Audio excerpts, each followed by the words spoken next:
దేవి ఎక్కడికి? అమ్మో పిన్ని బాబాయ్ బయటికి రండి, అందరూ బయటికి రండి. దేవి ఎక్కడికి వెళ్తుంది? ఆపో, లేచిపోతుంది, ఎవరితో పారిపోతుంది. ఆపా నువ్వు వెళ్ళి రావతలకి. ఎక్కడికమ్మా ప్రయాణం? ఎవరికి నాన్న పెళ్లి? అదేం కర్మమ్మ దేవి, పెళ్లి ఇష్టం లేదని పోయి అనాథ బతుకుతావా?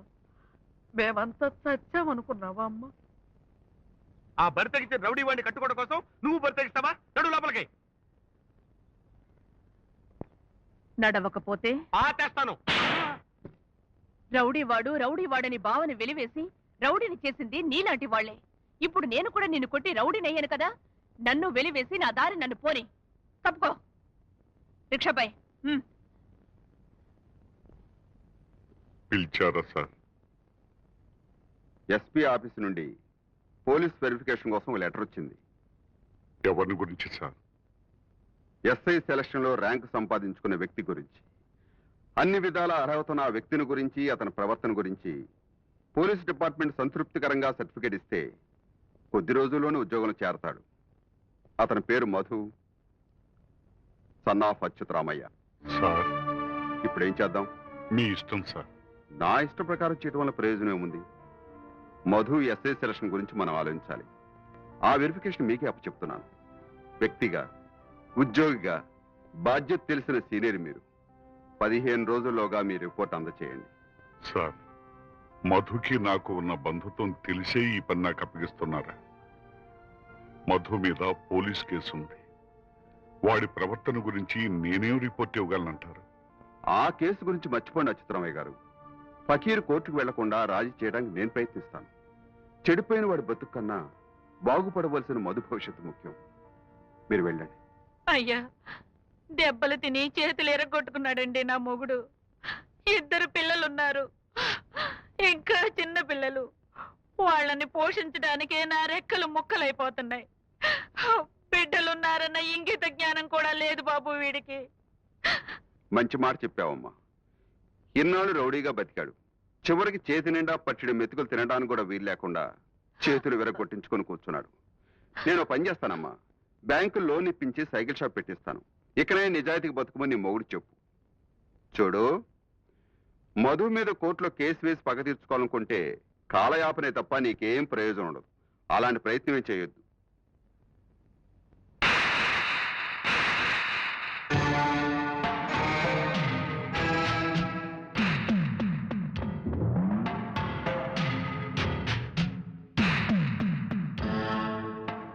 ఏం దొరగారు, గుర్తుపెట్టారా?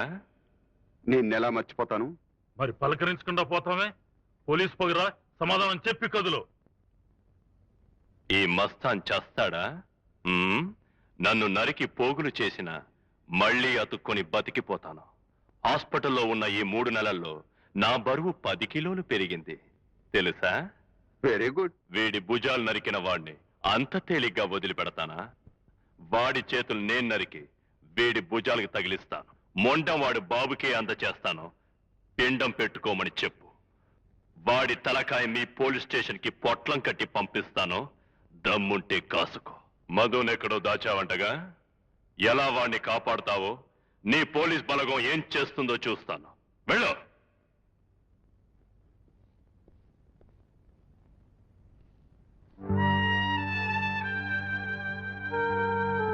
నేనేం తప్పు చేశాను సార్? నన్నెందుకు వెళ్ళిపోమంటున్నారు?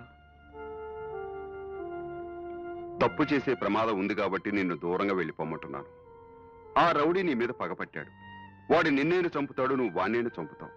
ఈ రెండిట్లో ఏది జరిగినా నేను అమితంగా గౌరవించి మీ నాన్నగారు ఆశ నెరవేరకుండా పోతుంది. నువ్వు ఎస్ఐ కావాలి. ఆ తర్వాత నీ ఉద్యోగమే నీకు బలాన్ని, ఆత్మబలాన్ని ఇస్తుంది. వెళ్ళిపో.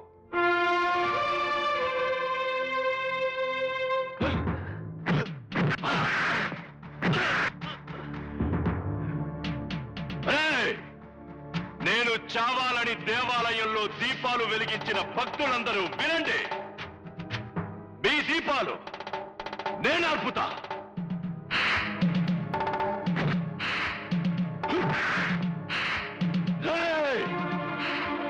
వినండి, నా మీద చెయ్యి చేసుకున్న మీ దేవుడు అదే ఆ మధుగాడు ఎక్కడున్నా సరే వెతికి పట్టుకొని ఇక్కడే మీ కళ్ళ ముందే ముక్కలు ముక్కలుగా నరుకుతా.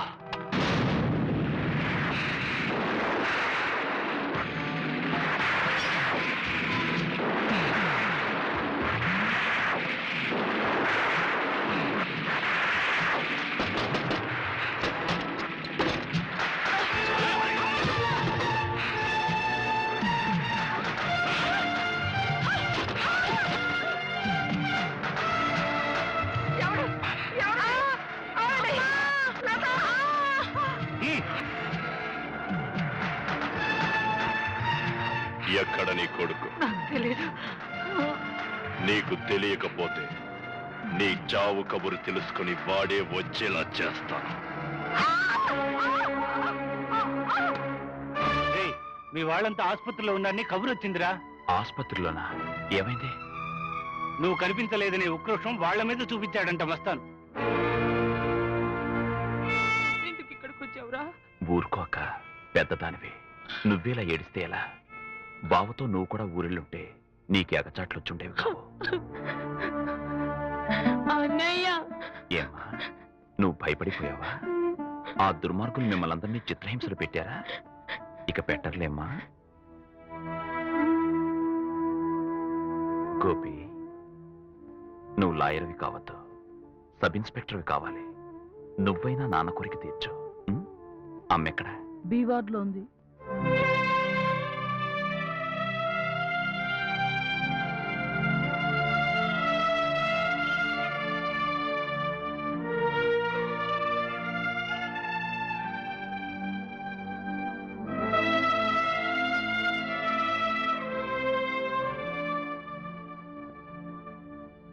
అమ్మా, బాబు, నువ్వెక్కడికి ఎందుకు వచ్చావురా?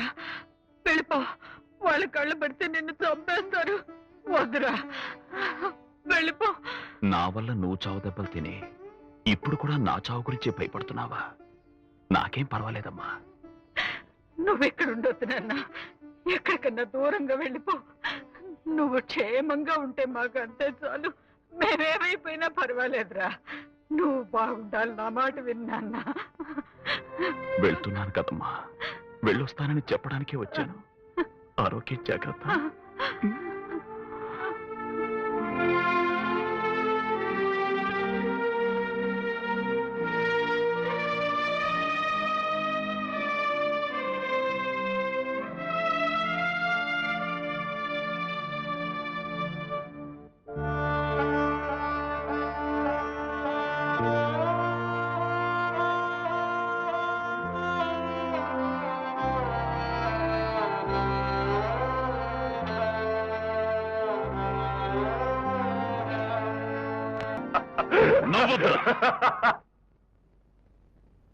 చావో బ్రతుకో తెలుసుకోవడానికే వచ్చాను.